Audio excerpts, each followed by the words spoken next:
Arcadia's survival now depends on unity among its races, but tensions from distant empires threaten to unravel everything. As Roman Dmitri navigates alliances and hidden agendas, visitors from Valhalla arrive with divided loyalties. What game is the Emperor playing? Arcadia's top priority became self-sufficiency through collective strength. Elves would focus on farming and cultivation across the region. Humans and other races divided remaining labor among themselves. Using the World Tree's power, they established a war gate linking Dmitri to the Salamander continent, creating a secure trade route. Without developing independent survival capabilities, Arcadia's downfall was inevitable. The meeting concluded, and elders from various races returned to Dmitri Castle in Goddess Mountains. Someone presented a report. Odellia's condition worsened daily. With the royal family vanished, conflicts erupted everywhere. Southern Kronos states, Umberto, Redford and Fronter, insisted on direct talks regarding the crisis. Roman Dmitri asked about the investigation he had ordered. Results showed Queen Isabel's last trace in the Kingdom of Winter. She reorganized her forces there before disappearing again, destination unknown.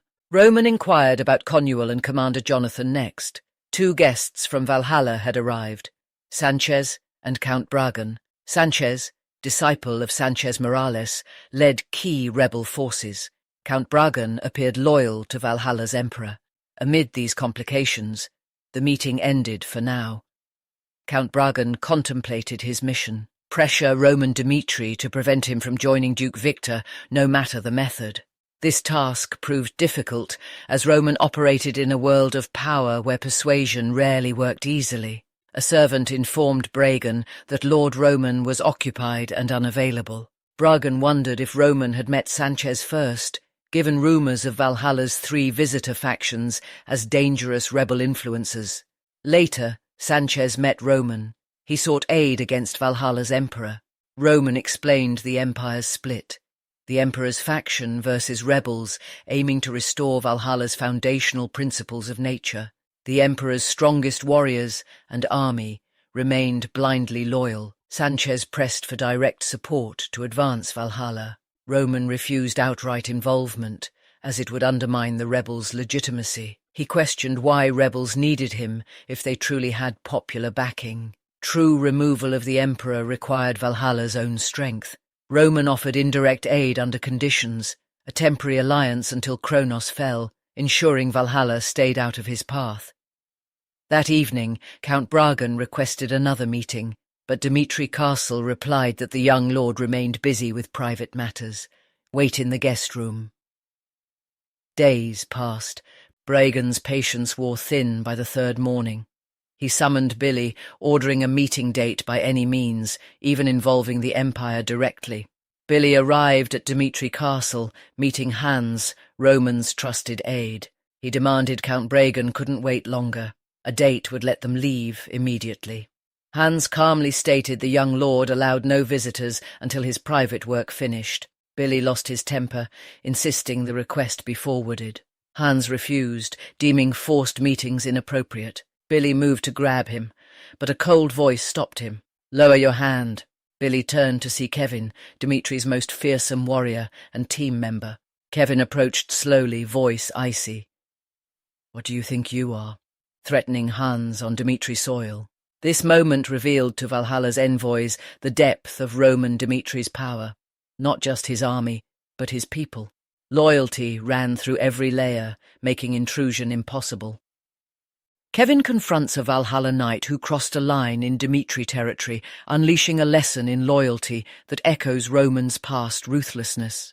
Count Bragan's patience frays as delays mount, leading to a tense meeting where power dynamics shift irreversibly. One man's insult becomes an empire's warning.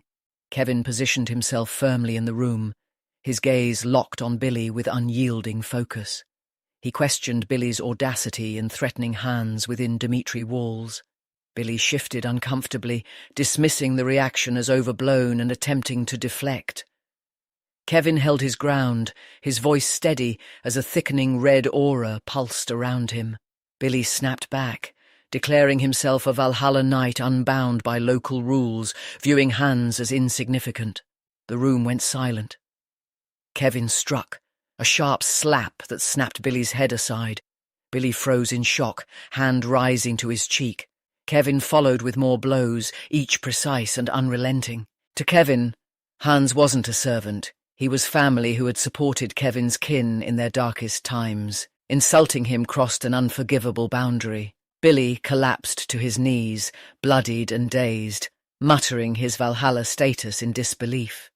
A private soldier from a duchy had overpowered him effortlessly. Kevin loomed above, red aura flickering like restrained flame, offering a story rooted in Roman's teachings from a Barco family event, where insults to Dmitri met swift, brutal ends. Kevin recalled Roman's advice, learn to judge true worth. Billy fit the profile perfectly. With a grim smile, Kevin resumed, leaving Billy broken amid blood spray. Later, bandaged and slumped, Billy faced Count Bragan, whose rage simmered beneath the surface. Bragan saw the incident as Roman's deliberate provocation to provoke Valhalla emotionally. He resolved to endure, plotting revenge through patience until facing Roman directly. Meanwhile, Roman ended a magical communication with southern Kronos kings, Umberto, Redford, Fronter, agreeing to joint action on Odellia's refugee crisis. Hans entered. Roman stated it was time to meet Count Bragan, a subtle smile indicating full control of the timing. They sat across, tension thick. Bragan commented on the week's delay casually, though anger showed. Roman sipped tea, admitting busyness and suggesting advance notice for future visits. Bragan shifted to Billy's incident, demanding accountability for dishonouring a Valhalla knight. Roman countered that Billy struck first. Bragan insisted on status difference between servant and knight. Roman revealed Hans had been offered nobility for loyal service, but chose to stay as butler, family equivalent in Dmitri house. Bragan pressed that relations with Valhalla demanded consideration. Roman's eyes sharpened. Why should they refrain from touching Valhalla people? Bragan fell silent, sweat forming. Roman dismantled his delusions, recounting Valhalla's festival assassination attempt and follow-up schemes via Kronos. Roman's demeanour grew colder, dark purple aura filling the room with crushing pressure. He challenged Bragan, convince him why execution shouldn't happen here. Bragan appealed to pragmatism. Past enemies needn't be future ones, offering non-interference in Valhalla's civil war, even aid against Kronos. Roman rejected the empty promises. With Kevin's shadow looming, Bragan's pride crumbled to survival instinct. Roman saw no value in letting him live. Far away, Marquis Vella's office bustled until a soldier delivered a wooden box from Count Bragan.